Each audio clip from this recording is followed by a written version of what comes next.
ये है खबरों की खबर और आप देख रहे हैं खबरों की खबर टीवी। सर क्या कहेंगे आज फॉर्म भरने आए हैं आज सबसे पहले मैं अल्लाह ताला का शुक्रिया अदा करता हूँ जो अल्लाह ताला ने मुझे उम्मीदवारी पूर्व से दी है।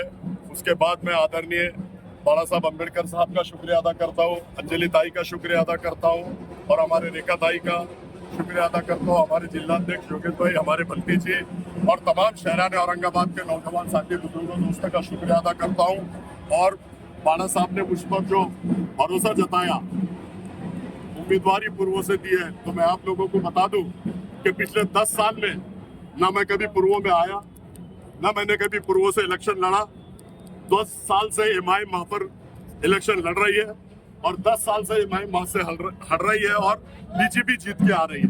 तो आप लोगों को मैं बता दूं अब ये समीकरण कैसे बनने जा रहा है।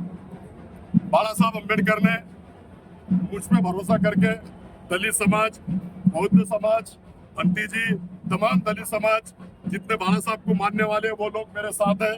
और आप लोगों ने देखा होगा 2 बार मैं किरानपुरा से नगर सेवक चुनकर आया हूँ और किरानपुरा और पूर्व के पूरे मुसलमान मेरे साथ रहेंगे। अल्लाह ताला से मुझे पूरी उम्मीद है और मैं समझता हूँ कि जो घर में प्रधानमंत्री माँ बहनें बैठी है, दूसरी बार जब बीजेपी चुनकर आई तो 13,000 वोटों से चुनकर आई और अब 13,000 और 4,500 फर्क देख लो आप। बाला साहब अम्बेडकर साहब ने हमें ये बताया कि 25 से 30,000 वोट हमारे दलित समाज के, बौद्ध समाज के वहां पर है। बंटी जी हमारे साथ है और तमाम मुसलमानों से मैं गुजारिश करता हूँ कि जिसने बटन प्लेयर बोल के 100 नौजवानों को अंदर करा था रमजान के महीने में, ऐसे शख्स को वोट नहीं देना। वो मुसलमान ऐसे शख्स को वोट देगा जिसका जमीर मर चुका है, वो मुसलमान वोट नहीं देगा जिसका जमीर आज भी जिंदा है। और मैं समझता हूँ दोनों समाज जब एक जगह आएंगे तो बीजेपी को दफन करने का काम ये अफसर खान करेगा। आपके माध्यम से मैं पूर्व के मतदार संघ को, पूरे शहर औरंगाबाद को, सबको ये बात बताना चाहता हूँ।